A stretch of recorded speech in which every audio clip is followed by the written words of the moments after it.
Welcome to the Salmon Runs YouTube. Enjoy the video. You start by verifying prerequisites and taking the first concrete steps. Provision the server or cloud instance and open required ports. Once the instance is ready, create or assign an IAM role and confirm SSH access so you can install securely. Then download the database package or container image and verify its checksum to ensure integrity. This prevents corrupted installs. Make sure disk performance and RAM meet the database's minimums before proceeding to configuration and initial launch.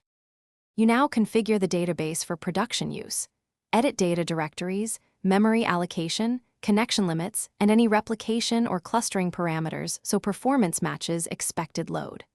Once configured, harden access by creating an admin account with a strong password, enabling TLS, and applying least privilege roles for apps and operators.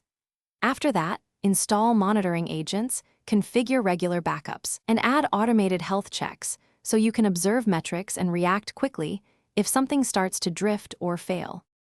You finish by starting the database and running smoke tests to validate basic read/write operations and replication.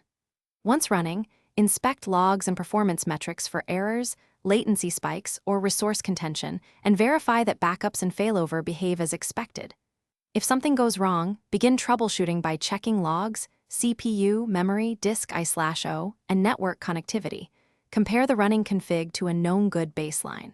Finally, roll back recent changes or restore from backup only after you identify the root cause. Thanks for watching. Consider subscribing if we helped you.